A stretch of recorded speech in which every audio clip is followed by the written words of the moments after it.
When our students are additive thinkers, 8 plus 3 more is 11.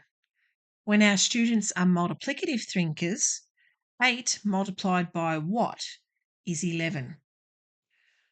Hi, my name's Christine and welcome to this Maths Heroes video where we are going to take one example of multiplicative thinking. So like I said, here on my number trail, I've got 8, and if I add 3 more, I get to 11. But instead of using units of 1, what if I instead said I'm going to use a unit of size 8? So how many of these size units do I need to get to 11? Well, if I doubled it, I'd get 16. So I know that somewhere between 1 and 2, I will end up at 11. So what is the multiply that's needed to get to 11? So that's what we're going to look at in this video. Let's look at this on a number line. So originally my question was, if I've got 8 and I add 3 more, I get to 11. What would I need to multiply 8 by to get 11? So let's put 8 on our number line somewhere and see what happened. So when I doubled it,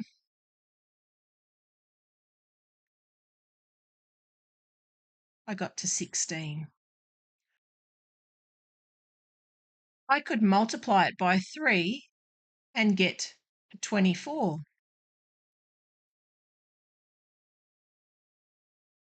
I could multiply it by 10 and get to 80.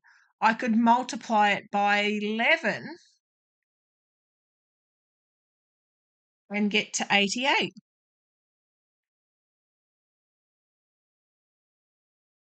I could multiply it by a half. So multiplying by a half is the same as dividing by 2. So I would say, half of 8, 8 halves is 4. Likewise, I could get to 2. And that is multiplying by 1/4 or dividing by 4. Could also get back to 1. And that would be taking 1/8 or dividing by 8. So this is a conversation that I was using to find out where my students' multiplicative thinking was. And when we got this far, and then I said, so how would I get to 12? And he said, okay, well, I know that is 1.5 groups of 8. So a half is 4, so 8 and 4 is 12. Oh, okay. So what about if you wanted to get to 10? How would I get to 10? And he knew that quarter was 2. So 8 and 2 is 10. So it's going to be multiplied by 1 and 1/4. He then went to decimals to find 11. So he went to decimals to find 11. And what he told me was, I know that 1.5 groups of 8 is 12. He didn't say 1 50 hundredths, but that's what it is. And he didn't tell me that 1 25 hundredths is 1.25 times 8 is 10. He then took the difference between those two and said, well, I know that the difference is 25 hundredths, quarter. So he knew that it had to be halfway between the 10 and the 12. So 11 was halfway in between. So he halved that difference to get 125 thousandths. Almost as if you could see that it was 250,000. He then added that to the 1.25, and he said, okay, so I know that 1.25, 1.25 plus my little bit extra that I found has to be 1.375.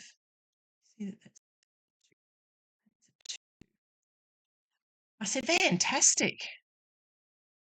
Great work. And we then started to look at what that would look like as fractions. So we started with our 8. And I said, okay, we've got to get to 11.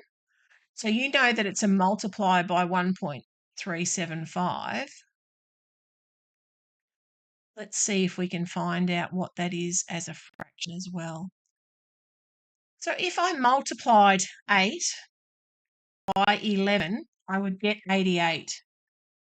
And then to get back to 11, I would divide by 8.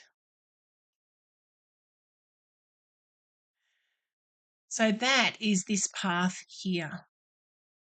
So I started at 8, I multiplied by 11, I scaled it, and then I scaled back to 11 that way. And that got me to 11. The other way that I could have done it is if I did 8, and this time instead of multiplying by 11, if I multiplied by 1/8, and then, so I could put the 1 in there, but then multiplied by 11, that would also get me back to 11. So that's the scaling that I've used. I've gone from 8 to 1, and then I've multiplied by 11 to get back to there. So 11/8, I could think of it as 8/8, 3/8, which is 1 and 3/8. So then I drew a picture and said, oh, let's have a look. So I drew a box.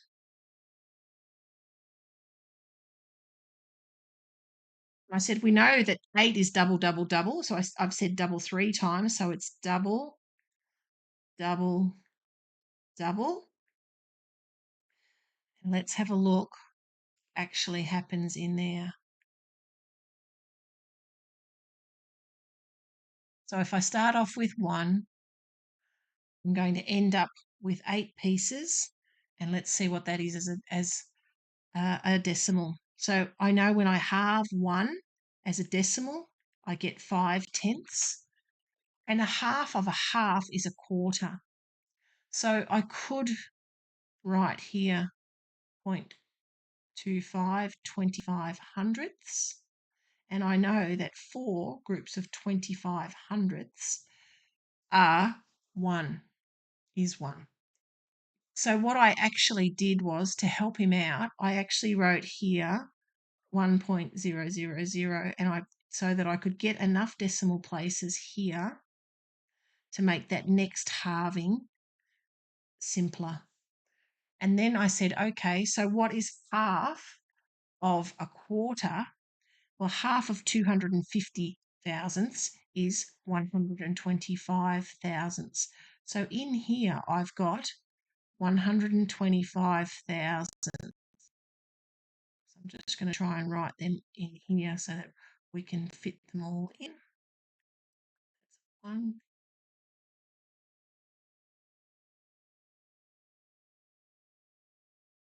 I need, each one of those is the decimal equivalent of 1/8.